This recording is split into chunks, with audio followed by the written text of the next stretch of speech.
बच्चों,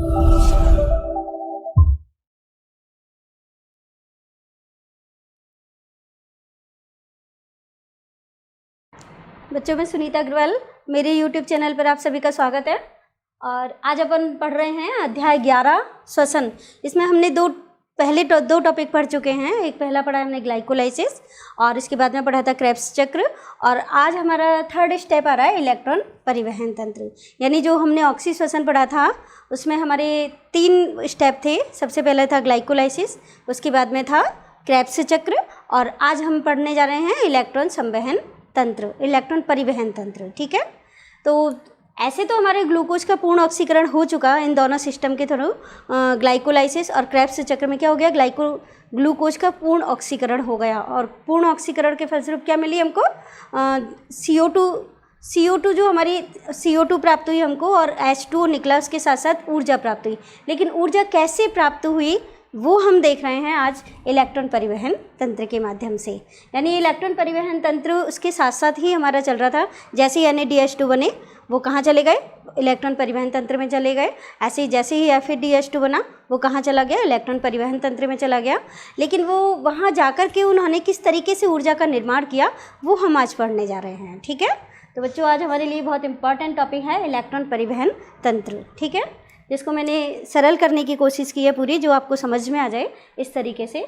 तो सबसे पहले हमें ये पता लगाना है कि इलेक्ट्रॉन परिवहन तंत्र कहाँ है, कहाँ चल रहा है ये। तो हमने क्या पढ़ा था, क्रेब्स चक्र। क्रेब्स चक्र कहाँ हो रहा था, माइटोकॉन्ड्रिया में। तो माइटोकॉन्ड्रिया में ही हमारा कौन सा सिस्टम हो रहा है अब, ये इलेक्ट्रॉन परिवहन तंत्र भी। क्योंकि जब क्रेब्स चक्र होता है तो उसमें NADH2 बने और क्या बने, FADH2 बने। तो वहीं हमारे एक कोशिका के अंदर ही कोशिका द्रव्य भी मौजूद है और माइटोकॉन्ड्रिया भी मौजूद है। तो वहीं ये सारा सिस्टम हो रहा है, इलेक्ट्रॉन परिवहन तंत्र भी हमारा वहीं पर मौजूद है। ठीक है, तो ये हम जो देख रहे हैं एक डायग्राम, इस डायग्राम में हमारे ये जो हमने लेयर बनाई है, ये किसकी लेयर है, माइटोकॉन्ड्रिया। माइटोकॉन्ड्रिया दोहरी झिल्ली वाला कोशिकांग है और इसकी ये बाहरी झिल्ली है, ये वाली झिल्ली जो है वो बाहरी है, और ये झिल्ली है उसकी आंतरिक झिल्ली माइटोकॉन्ड्रिया की। हम लोग एक अगर माइटोकॉन्ड्रिया का चित्र बनाएं तो इस तरीके से इसका माइटोकॉन्ड्रिया का चित्र बनता है। ये बाहरी झिल्ली है और ये आंतरिक झिल्ली। लेकिन ये आंतरिक झिल्ली किससे होती है, इस तरह से फोल्डेड होती है। ठीक है, तो यहाँ जो हमारी आंतरिक झिल्ली है ये वाली, यहाँ ऐसे जाएगी, फिर ये इस तरीके से फोल्डेड होगी। तो ये जो पार्ट कहलाएगा, ये क्या कहलाएगा, मैट्रिक्स कहलाएगा। और ये है हमारी बाहरी झिल्ली इसकी माइटोकॉन्ड्रिया के, ये है इसकी आंतरिक झिल्ली। तो आंतरिक झिल्ली के अंदर इलेक्ट्रॉन परिवहन तंत्र के जो काम करते हैं, जो एंजाइम्स काम करते हैं इस सिस्टम के अंदर, वो सारे एंजाइम्स यहाँ पर मौजूद होते हैं। किसमें, आंतरिक झिल्ली, बाहरी झिल्ली में नहीं बल्कि आंतरिक झिल्ली में। और आंतरिक झिल्ली और बाहरी झिल्ली के बीच में क्या है, एक स्पेस है, खाली स्थान है। और इस खाली स्थान में भी हमारी कुछ इसके साथ साथ जो फंक्शन होते हैं वो चलते रहते हैं। तो यानी हर चीज़ की यहाँ पर एक इम्पॉर्टेंस ही है। और यहाँ जो हमारा इस स्थान है, ये जो फोल्डेड होते हैं उसके बीच का जो स्थान है वो कहलाता है मैट्रिक्स। माइटोकॉन्ड्रिया की स्ट्रक्चर हम पढ़ चुके हैं पहले भी। ठीक है, तो अब अपन इसका पूरा फंक्शन देख रहे हैं कि इलेक्ट्रॉन परिवहन तंत्र किस तरीके से हो रहा है। तो सबसे पहले इलेक्ट्रॉन परिवहन तंत्र में कुछ एंजाइम्स होते हैं जो इस कार्य को कंप्लीट करते हैं। यानी ऊर्जा का जो निर्माण होता है वो किस तरीके से होता है, उसके लिए साथ साथ बहुत सारे एंजाइम्स काम करते हैं। और वो क्या कहलाते हैं, इलेक्ट्रॉन परिवहन तंत्र के वाहक कहलाते हैं। इन्हें क्या कहते हैं हम, इलेक्ट्रॉन परिवहन तंत्र के वाहक कहते हैं। तो संकुल एक, यहाँ पर हमारे 4-5 संकुल हमारे काम आते हैं। इसके जो घटक हैं वो 5 संकुल हैं जिनकी सहायता से ये पूरा सिस्टम कंप्लीट होता है। तो सबसे पहले हो गया हमारा संकुल फर्स्ट। संकुल फर्स्ट जो है इसको हम कॉम्प्लेक्स फर्स्ट भी कहते हैं। तो कॉम्प्लेक्स फर्स्ट के अंदर होता है NADH डिहाइड्रोजिनेज, एक एंजाइम पाया जाता है जो कि कहाँ पर है, माइटोकॉन्ड्रिया की आंतरिक झिल्ली पर। कहाँ पर है ये, माइटोकॉन्ड्रिया के आंतरिक झिल्ली पर हमें दिखाई दे रहा है। हमने जहाँ पर फर्स्ट लिखा हुआ है ये क्या है, संकुल फर्स्ट। यानी ये पूरा स्ट्रक्चर जो है वो किसका है, संकुल फर्स्ट का स्ट्रक्चर है। सेकंड हमारा दिख रहा है संकुल सेकंड। संकुल सेकंड हमारा यहाँ पर मौजूद है जो कि आंतरिक झिल्ली के भी नीचे की तरफ स्थित है, परिधि की तरफ नहीं बल्कि केंद्र की ओर। ठीक है, और इसका नाम है सक्सिनेट डिहाइड्रोजनेज। डिहाइड्रोजनेज का काम क्या है, ये हाइड्रोजनों को क्या करता है, बाहर निकालता है। हाइड्रोजन आयनों को क्या करता है, बाहर निकालता है। ठीक है, संकुल थर्ड जो है हमारा, ये हमारा संकुल थर्ड है। संकुल थर्ड के को हम कहते हैं साइटोक्रोम B/C डिडक्टेज। ठीक है, और संकुल 4 हमारा ये वाला है, ये सारे के सारे हमारे जो एंजाइम्स हैं वो कहाँ मौजूद हैं, माइटोकॉन्ड्रिया के आंतरिक झिल्ली पर। संकुल 4 है हमारा साइटोक्रोम ऑक्सीडेज, और इस साइटोक्रोम ऑक्सीडेज में हमारे कुछ कॉपर यूनिट्स भी होती हैं जो हमें दिखाई नहीं दे रही है इसमें, लेकिन यहाँ मौजूद होती हैं कॉपर यूनिट्स, कॉपर ए और कॉपर बी। संकुल 5 है हमारा लास्ट में, अंतिम जो है हमारा कौन सा है, संकुल 5 है, जिसे हम एटीपी सिंथेटेज बोलते हैं। इसे क्या बोलते हैं हम, एटीपी सिंथेटेज, क्योंकि एटीपी का निर्माण हमारा लास्ट में जाकर के ही होता है। ठीक है, अब हम इसके पूरे प्रोसीजर पे आते हैं कि किस तरीके से ये संकुल फर्स्ट काम कर रहा है, संकुल सेकंड काम कर रहा है। यहाँ हम लोग ये देख रहे हैं, ये संकुल फर्स्ट है, ये संकुल सेकंड है, ये संकुल थर्ड है, ये संकुल फोर्थ और ये संकुल फिफ्थ। लेकिन इसके अलावा भी हमें यहाँ कुछ 2 चीज़ें और नज़र आ रही हैं, एक UQ और एक है हमारा साइटोक्रोम C। ये हमारा है UBQ-नॉन, UQ को क्या कहते हैं हम शॉर्ट में, UBQ-नॉन। ठीक है, तो UBQ-नॉन और साइटोक्रोम C क्या हैं, ये चलवाहक हैं। चलवाहक का मतलब ये इलेक्ट्रॉन्स को एक स्थान से दूसरे स्थान तक पहुंचाने का काम करते हैं, यानी इलेक्ट्रॉन्स को एक स्थान से उठाएंगे और दूसरे स्थान पर पहुंचाने का काम करेंगे। इसलिए इन प्रोटीन्स को हम बोलते हैं चलवाहक। क्या बोलते हैं इसको, चलवाहक। ठीक है, अब हम इसके पूरे प्रोसीजर पे आ रहे हैं। सबसे पहले हम लोग देखेंगे ये वाला हमारा जो फर्स्ट कॉम्प्लेक्स है, यानी कि संकुल फर्स्ट है, कौन सा है, NADH डिहाइड्रोजिनेज। ये NADH डिहाइड्रोजिनेज जैसे ही हमारा जो NADH2 होता है उसका क्या करता है, ऑक्सीकरण करेगा। उसका क्या करेगा, ऑक्सीकरण करेगा। जब ऑक्सीकरण होगा तो ये किस में बदल जाएगा, NAD में बदल जाएगा, और NAD में बदलने के साथ साथ यहाँ पर जो हाइड्रोजन आयन है वो बाहर निकल जाएंगे, यानी 4 प्रोटॉन्स यहाँ से क्या निकलेंगे, बाहर निकलेंगे। हाइड्रोजन आयन बोलें चाहे हम उसको प्रोटॉन्स बोलें, ये बाहर निकलते हैं, और साथ साथ क्या निकलते हैं, इलेक्ट्रॉन्स। साथ साथ और कौन सी चीज़ निकलेगी, इलेक्ट्रॉन्स। तो जो इलेक्ट्रॉन्स होते हैं, हाइड्रोजन आयन तो कहाँ पहुँच गए, यहाँ से निकल करके जो हमारा इन दोनों झिल्लियों के बीच का जो स्पेस है वहाँ हाइड्रोजन आयन पहुँच जाते हैं, निकल करके इसमें से निकलते हैं और ये यहाँ पर पहुँच जाते हैं। ठीक है, लेकिन जो इलेक्ट्रॉन्स हैं उन इलेक्ट्रॉन्स को ग्रहण करता है पहले FMN, फ्लेविन मोनोन्यूक्लियोटाइड। इसको क्या बोलते हैं, फ्लेविन मोनोन्यूक्लियोटाइड। इस कॉम्प्लेक्स के अंदर ये कुछ सब यूनिट्स भी होती हैं जो इसमें मौजूद होती हैं। तो ये फ्लेविन मोनोन्यूक्लियोटाइड इसको ग्रहण करते हैं इलेक्ट्रॉन्स को। ये इलेक्ट्रॉन्स को कहाँ दे देता है, आयरन सल्फर प्रोटीन्स को दे देता है। FeS का मतलब आयरन सल्फर प्रोटीन्स, या आयरन सल्फर प्रोटीन्स को दे देते हैं ये इलेक्ट्रॉन्स को। आयरन सल्फर प्रोटीन से ये इलेक्ट्रॉन्स कौन ले लेता है, UBQ-नॉन ले लेता है। यानी इलेक्ट्रॉन्स कहाँ पहुँच जाते हैं, UBQ-नॉन में पहुँच जाते हैं। इसके पश्चात हम लोग देखते हैं तो यहाँ हमारा संकुल फर्स्ट का काम कंप्लीट हो जाता है। इलेक्ट्रॉन्स को कहाँ पहुँचा दिया इसने, UBQ-नॉन में पहुँचा दिया, और हाइड्रोजन आयन जो हमारे प्रोटॉन्स थे वो कहाँ पहुँच गए, इंटरमेम्ब्रेनल स्पेस में पहुँच गए। ठीक है, अब हमारा आ रहा है हमारा सेकंड, जो हमारा दूसरा है ये FAD होता है, जो ये हमारा इसको बोलते हैं हम सक्सिनेट डिहाइड्रोजिनेज। यानी जब क्रेब्स चक्र चल रहा होता है उस समय सक्सिनिक अम्ल से क्या बनता है, फ्यूमेरिक अम्ल बनता है, और फ्यूमेरिक अम्ल बनने के टाइम पर जो हमारा FAD होता है, यहाँ पर कौन सी चीज़ है ये FAD, ये किस में बदल जाता है, FADH2 में बदल जाता है। ठीक है, यानी ये प्रोटॉन्स को ग्रहण कर लेता है और किस में बदल जाता है, FADH2 में बदल जाता है। यहाँ से भी जो इलेक्ट्रॉन्स निकलते हैं वो आयरन सल्फर प्रोटीन्स के माध्यम से कहाँ पहुँच जाते हैं, UBQ-नॉन में पहुँच जाते हैं। ठीक है, तो इधर से इलेक्ट्रॉन्स ले लिए किसने, UBQ-नॉन ने, इधर से इलेक्ट्रॉन्स ले लिए किसने, UBQ-नॉन ने। अब ये UBQ-नॉन क्या करेगा, उन इलेक्ट्रॉन्स को कहाँ पहुँचाएगा, ये इन इलेक्ट्रॉन्स को पहुँचा देता है संकुल थर्ड में। कहाँ पहुँचा देता है, संकुल थर्ड में। संकुल थर्ड जो है हमारा क्या है, साइटोक्रोम B/C रिडक्टेज। ठीक है, यहाँ जो इलेक्ट्रॉन्स हैं हम एरो के माध्यम से देख रहे हैं, इसके अंदर भी हमारी और भी छोटी छोटी यूनिट हैं। एक साइटोक्रोम B होता है, आयरन सल्फर प्रोटीन्स होती हैं, और साइटोक्रोम C1 होता है। तो सबसे पहले इलेक्ट्रॉन को ग्रहण करेगा साइटोक्रोम B। साइटोक्रोम B के ग्रहण करने के पश्चात कौन करेगा, आयरन सल्फर प्रोटीन्स ग्रहण करेंगे। आयरन सल्फर प्रोटीन्स इसको किससे दे देंगे, साइटोक्रोम C1 को दे देती हैं। साइटोक्रोम C1 से ये इलेक्ट्रॉन्स वही एक चलवाहक कैरियर के द्वारा ग्रहण कर लिए जाते हैं जिसका नाम है साइटोक्रोम C। ये साइटोक्रोम C इस मेम्ब्रेन पर मौजूद होता है, तो इन इलेक्ट्रॉन्स को कौन ले लेता है, साइटोक्रोम C। ठीक है, ये साइटोक्रोम C का काम सिर्फ इतना ही है, यहाँ से इलेक्ट्रॉन लिए और कहाँ पहुँचा दिए, संकुल फोर्थ में पहुँचा दिए। संकुल थर्ड से तो इसने उठाए इलेक्ट्रॉन्स और कहाँ पहुँचा दिए, संकुल फोर्थ में पहुँचा दिए। ठीक है, तो ये दोनों हमें कैरियर्स के बारे में क्लियर हो गया, साइटोक्रोम C क्या है, UBQ-नॉन क्या है और इनके काम क्या हैं। अब आ गए हम फोर्थ संकुल पर आ गए।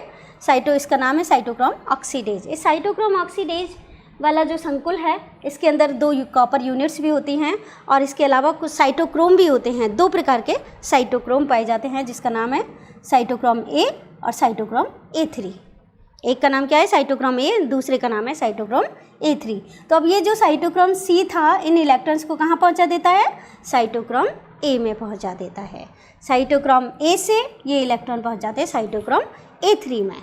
क्लियर। साइटोक्रोम A3 से ये इलेक्ट्रॉन्स अब 5th में नहीं जाते बल्कि कहाँ जाते हैं, ऑक्सीजन के द्वारा ग्रहण कर लिए जाते हैं। ये इलेक्ट्रॉन्स किसके द्वारा ग्रहण कर लिए जाते हैं, ऑक्सीजन के द्वारा। और ये ऑक्सीजन हाइड्रोजन आयनों से मिल करके क्या बना लेती है, जल का निर्माण कर लेती है। तो यहाँ पर अंतिम इलेक्ट्रॉन ग्राही है ऑक्सीजन। ठीक है, इस पूरे ग्लूकोज के पूर्ण ऑक्सीकरण के अंदर जो ऑक्सीजन है वो अंतिम इलेक्ट्रॉन ग्राही है जिससे जल का निर्माण होता है। ठीक है, क्लियर हुआ। यहाँ पर हम लोग देख रहे हैं संकुल 3rd के दौरान भी यहाँ पर 4 इलेक्ट्रॉन्स निकलते हैं, 4 हाइड्रोजन आयन निकलते हैं, यानी कि 4 प्रोटॉन्स बाहर निकलते हैं। तो यहाँ हम देख रहे हैं 4 प्रोटॉन्स यहाँ बाहर आ गए, 4 प्रोटॉन्स मैट्रिक्स से यहाँ पर आ गए। ठीक है, इसी तरीके से जब ये संकुल 4th काम कर रहा होता है तो 2 हाइड्रोजन यहाँ पर आ जाते हैं, 2 हाइड्रोजन आयन यहाँ आ जाते हैं। तो इस तरीके से हम देख रहे हैं 4H यहाँ हो गए, 4H यहाँ हो गए, 2H यहाँ हो गए। तो यहाँ से हाइड्रोजन आयन यहाँ जा रहे हैं तो यहाँ हाइड्रोजन आयनों की सांद्रता कैसी हो गई, कम हो गई। ठीक है, और यहाँ हाइड्रोजन आयनों की सांद्रता बढ़ गई। जब हाइड्रोजन आयनों की सांद्रता बढ़ जाती है तो हाइड्रोजन आयन कहाँ एंटर करते हैं, संकुल 5th के अंदर एंटर करते हैं। ठीक है, लेकिन सारे एक साथ एंटर नहीं कर जाते बल्कि कितने, एक बार में 4 हाइड्रोजन आयन यानी 4 प्रोटॉन्स इसमें एंटर कर जाते हैं। यहाँ हम देख रहे हैं जो 5th संकुल है हमारा उसकी 2 यूनिट हैं, 5th संकुल की 2 यूनिट हैं। इस ऊपर वाली यूनिट को जो इस झिल्ली से अटैच है उसे कहते हैं हम CF0, और जो हमारी एक आपस में दोनों जुड़ी हुई हैं एक कनेक्शन के द्वारा, इस दूसरी यूनिट का नाम है F1। ठीक है, तो ये जो यूनिट है इसमें क्या करते हैं, हाइड्रोजन आयन यानी प्रोटॉन्स इसमें एंटर करते हैं। और एंटर करते हैं यानी कि जब यहाँ पर बहुत सारे हाइड्रोजन आयन हो जाते हैं तो यहाँ कम हो गए, यहाँ ज़्यादा हो गए, तो यहाँ तो प्रोटॉन प्रवणता उत्पन्न हो जाती है। क्या उत्पन्न हो जाती है, प्रोटॉन प्रवणता उत्पन्न हो जाती है। और इस प्रोटॉन प्रवणता के कारण हाइड्रोजन आयन इसमें एंटर करते हैं बहुत तीव्र गति से। जब ये तीव्र गति से हाइड्रोजन आयन इसमें एंटर करेंगे तो ये क्या होने लगती है, ये जो F1 वाली यूनिट है घूमने लगती है। क्या करने लगती है, मूवमेंट करती है। और मूवमेंट करने से इसकी जो गति है, जिसकी गति की वजह से जो ADP जो मौजूद होता है इसके अंदर, मैट्रिक्स के अंदर, ये एक कार्बनिक फॉस्फेट से क्रिया करते हैं और ATP का निर्माण करते हैं। जैसे पानी होता है ना, पानी की जो प्रेशर से पानी अगर किसी इस पे डाला जाता है, पंखे पे डाला जाएगा तो पंखा तेज़ी से क्या होने लगेगा, घूमने लगेगा। ऐसे यहाँ पर ये जो यूनिट है वो क्या करने लगती है, तेज़ी से घूमने लगती है और ऊर्जा का निर्माण कर देती है। ऊर्जा का निर्माण कैसे होता है, ADP यहाँ पे फॉस्फेट कार्बनिक फॉस्फेट से जुड़ जाता है और ATP का निर्माण हो जाता है। ठीक है, तो हमें समझ में आया ऊर्जा का निर्माण कैसे होता है। ये हमारे एक कोशिका के अंदर एक ऑर्गन है माइटोकॉन्ड्रिया, उसके अंदर हो रहा है ये सारा काम। ठीक है, अब आप सोच सकते हैं कि माइटोकॉन्ड्रिया हमारे शरीर के लिए कितना इम्पॉर्टेंट है ना। तो ये हमें समझ में आया पूरा। तो अंतिम इलेक्ट्रॉन ग्राही था हमारा ऑक्सीजन, और जो हमारे प्रोटॉन्स थे उनसे क्या बन रही है हमारी, धीरे धीरे करके यहाँ पर ऊर्जा का निर्माण हो रहा है। ठीक है, तो अंत में हमारे जो एक NADH2 होता है उससे 3 ATP अणुओं का निर्माण होता है। ठीक है, और एक जो चार हमारे हाइड्रोजन आयन जैसे ही जाएंगे एक ATP का निर्माण हो जाएगा, फिर 4 आयन जाएंगे दूसरे ATP का निर्माण हो जाएगा। लेकिन इसके बाद में 2H आयन जाते हैं तो उनसे आधे ATP का निर्माण होता है। राउंड फिगर में हम 3 ATP बोल देते हैं, वैसे अगर देखा जाए तो 2.5 ATP का निर्माण होता है। एक बार में कितने, 2.5 ATP का निर्माण होता है। क्लियर। अब हम इसका प्रोसेस पूरा हम जनरल इस तरीके से सीख चुके हैं, लेकिन मैं एक बार इस पॉइंट्स को वापस से समझा देती हूँ जिससे आपको समझ में आ जाए। तो इलेक्ट्रॉन परिवहन और ATP का निर्माण किस तरीके से होता है हमने समझ लिया, लेकिन फिर भी क्रेब्स चक्र के अंत में किसका ऑक्सीकरण हुआ, ग्लूकोज का पूर्ण ऑक्सीकरण हो गया। ग्लूकोज का पूर्ण ऑक्सीकरण ग्लाइकोलाइसिस और क्रेब्स चक्र में बनने वाले क्या बना, NADH2 बने, और क्या बना, FADH2। इन दोनों का क्या हुआ, ऑक्सीकरण, किसके द्वारा, इलेक्ट्रॉन परिवहन तंत्र के माध्यम से इनके द्वारा ऑक्सीकरण हुआ। और ऊर्जा का क्या हुआ, उत्पादन, किसके द्वारा, इलेक्ट्रॉन परिवहन तंत्र के द्वारा। इलेक्ट्रॉन परिवहन और ATP का निर्माण की जो प्रक्रिया है उसमें सबसे पहला स्टेप आएगा NADH2 का संकुल फर्स्ट के द्वारा ऑक्सीकरण हो रहा है। NaDH2 का संकुल फर्स्ट के द्वारा ऑक्सीकरण हो रहा है, यानी यहाँ पर हाइड्रोजन आयन बाहर निकल रहा है और इलेक्ट्रॉन्स मुक्त हो रहे हैं। इलेक्ट्रॉन्स संकुल एक में प्रवेश हो रहे हैं, संकुल फर्स्ट में प्रवेश हो गए। अब प्रवेश होने के पश्चात यहाँ से इलेक्ट्रॉन्स की कौन ले रहा है, FMN ले रहा है, और FeS से होते हुए UV क्यूनॉन तक पहुँच गए। FeS से होते हुए कहाँ पहुँच गए, UV क्यूनॉन तक। 4 प्रोटॉन्स मैट्रिक्स से अंतरा झिल्ली स्थान में आ रहे हैं। ये 4 प्रोटॉन्स हैं जो कहाँ आ रहे हैं, मैट्रिक्स से अंतरा झिल्ली जो होती है हमारी अंतरा झिल्ली का जो स्पेस है वहाँ पर पहुँच जाते हैं। ठीक है, ये क्लियर हो गया। अब हमारा जो संकुल सेकंड है यहाँ से होते हुए पहुँच जाते हैं। ठीक है, संकुल सेकंड के द्वारा जो सक्सीनिक अम्ल से इलेक्ट्रॉन्स FAD के माध्यम से UV क्यूनॉन में पहुँचते हैं। FAD के माध्यम से कहाँ पहुँच गए, UV क्यूनॉन तक पहुँच जाते हैं। और इसके बाद में UV क्यूनॉन इलेक्ट्रॉन्स को कहाँ पहुँचा देता है, झिल्ली के भीतर ही संकुल थर्ड में पहुँचा देता है। कहाँ पहुँचा रहा है, संकुल थर्ड में पहुँचा रहा है। संकुल थर्ड में पहुँच जाते हैं और फिर संकुल थर्ड से इलेक्ट्रॉन साइटोक्रोम C के द्वारा, संकुल थर्ड जी है हमारा, यहाँ से साइटोक्रोम C के द्वारा कहाँ पहुँच रहे हैं, ये किसके पास पहुँच रहे हैं, संकुल फोर्थ में पहुँच रहे हैं। संकुल फोर्थ में पहुँचने के पश्चात जो इलेक्ट्रॉन्स हैं वो किससे मिलकर है, आणविक ऑक्सीजन से मिलकर के और हाइड्रोजन आयनों से मिलकर के जल का निर्माण कर रहे हैं। ठीक है, जल का निर्माण हो जाता है। और लास्ट में आ रहा है हमारा संकुल फर्स्ट, थर्ड और फोर्थ, इनसे इलेक्ट्रॉन परिवहन के समय मुक्त कुछ, जब इलेक्ट्रॉन्स हमारे यहाँ पे आ गए, यहाँ से यहाँ पहुँचे, यहाँ से यहाँ पहुँचे और यहाँ से यहाँ पहुँचे, तो क्या होती है, ऊर्जा उत्पन्न होती है। हर ट्रांसफ़र पर क्या होती है, हर स्थानांतरण पर ऊर्जा मुक्त होती है। ठीक है, ये सारी ऊर्जा क्या होती है, मुक्त होती है। और ये ऊर्जा धीरे धीरे इकट्ठी होकर के किस में हो जाती है, बहुत हाई एनर्जी हो जाती है। हर हाई एनर्जी होने की वजह से ही ये प्रोटॉन्स क्या करते हैं, इसमें एंटर कर जाते हैं। और एंटर करने के पश्चात यहाँ पर ये मूवमेंट होने लगता है, तेज़ गति होने लगेगी और गति होने से ही यहाँ पर ATP का निर्माण हो जाता है। ठीक है, इस तरीके से कुल पुनः मैट्रिक्स में आ जाते हैं। अब जो हाइड्रोजन आयंस यहाँ पर एंटर करते हैं वो वापस कहाँ आ जाते हैं, मैट्रिक्स में पहुँच जाते हैं। तो हाइड्रोजन की कमी भी नहीं होती है, हाइड्रोजन आयनों की, और इस तरीके से ये सिस्टम पूरा चलता है। मैट्रिक्स में कहाँ पहुँचेंगे, इंटरनल मेम्ब्रेन का जो स्पेस है उसके बीच में पहुँच जाते हैं, फिर वापस साइकिल के द्वारा यहाँ पर वापस से आ जाते हैं। इस तरीके से प्रोटॉन प्रवणता उत्पन्न होती जाती है और ATP का निर्माण होता जाता है। तो आज का हमारा टॉपिक समझ में आया होगा आप लोगों को, इलेक्ट्रॉन परिवहन तंत्र। तो हमारा ऑक्सीश्वसन यहाँ पर कंप्लीट हो चुका। अनऑक्सीश्वसन के बारे में हमने शॉर्ट में आपको बताया था कि वहाँ हमारी ऊर्जा थोड़ी कम उत्पन्न होती है, एनर्जी वहाँ पे भी उत्पन्न होती है, लेकिन वहाँ बहुत कम एनर्जी उत्पन्न होती है और साथ में CO2 वगैरह का वहाँ पे कोई निर्माण नहीं, तो बल्कि किसका होता है, यहाँ पर एथेनॉल का, यानी हाई एल्कोहलिक ग्रुप का निर्माण होता है। ठीक है, तो अपना ये श्वसन वाला टॉपिक लगभग कंप्लीट हो चुका है। ठीक है, अब हम अगला टॉपिक लेंगे अगले वीडियोज़ में। ठीक है।